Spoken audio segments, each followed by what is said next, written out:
અત્રે સમર્પણ માનવ સમાજ સેવા ટ્રસ્ટ તરફથી 5 થી લઈને 10મા ધોરણ સુધી બુક વિતરણ ચોપડા વિતરણ માટેનું આયોજન કરેલું અને એમાં આપણે જિગ્નેશભાઈ એ તે દિવસે રજૂઆત કરી કે ભાઈ બધા અમુક મિત્રો છે એ પૂછે છે કે 11-12 માટે શું કે એમના માટે કંઈક કરો તો સારું. એટલે પછી મને થયું કે આપણે આમાં જોડાયા છીએ તો આપણે પણ મદદ કરવી જોઈએ.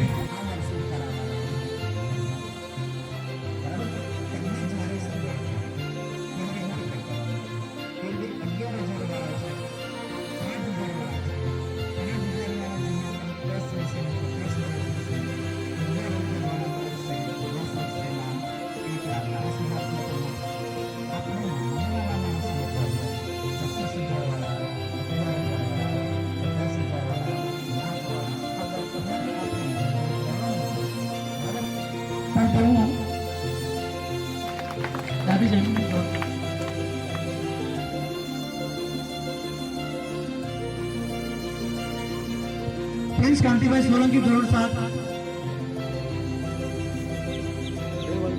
परमार जैन शैलेशभाई धोरण 11,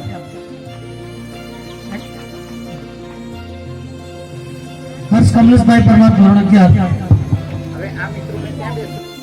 आज શું કાર્યક્રમ રાખવામાં આવ્યો હતો? આજ રોજ સમર્પણ માનવ સેવા સમાજ દ્વારા ધોરણ 5 થી 12ના વિદ્યાર્થીઓને નિઃશુલ્ક ચોપડા વિતરણનો કાર્યક્રમ રાખવામાં આવ્યો હતો.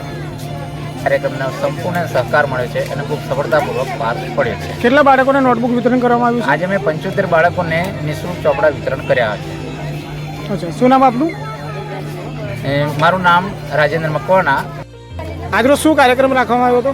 આજરોજ વડોદરા શહેર ખાતે અમે 66 ગામ વણકર સમાજ વડોદરા સંચાલિત આપણે સમર્પણ માનવ સેવા સમાજ ટ્રસ્ટ દ્વારા વડોદરામાં રહેતા સમાજના લગભગ 75 જેટલા બાળકોને ચોપડા વિતરણનું આયોજન કર્યું છે. અને અમારું જે સમર્પણ માનવ સેવા સમાજ ટ્રસ્ટ છે તે આરોગ્યલક્ષી સહાય તેમજ શૈક્ષણિક માર્ગદર્શન અને પ્રોત્સાહન હેતુ ચોપડા વિતરણ જેવી પ્રવૃત્તિઓ કરે છે. શું નામ આપનું? જયેશભાઈ પરમાર. આજરોજ શું કાર્યક્રમ હતો ને સમાજ સુધી શું સંદેશો આપવાનો કાર્યક્રમ રાખવામાં આવ્યો હતો? આજનો અમારો કાર્યક્રમ 5 થી 12માં ભણતા વિદ્યાર્થીઓ માટે નિઃશુલ્ક ચોપડા વિતરણનો કાર્યક્રમ હતો, જે સમર્પણ માનવ સેવા સમાજ દ્વારા આયોજન કરવામાં આવ્યું હતું. અને ઘણા વાલીઓ પોતાના બાળકોને લઈ અને કાર્યક્રમમાં ઉપસ્થિત રહ્યા અને કાર્યક્રમ ખૂબ જ સફળ રહ્યો.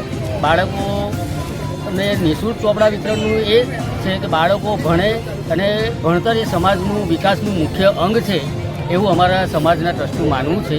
બસ એ જ અમે સંદેશ પાઠવીએ છીએ કે બાળકો ભણો. શું નામ આપનું? ભરત ગાયકવાડ.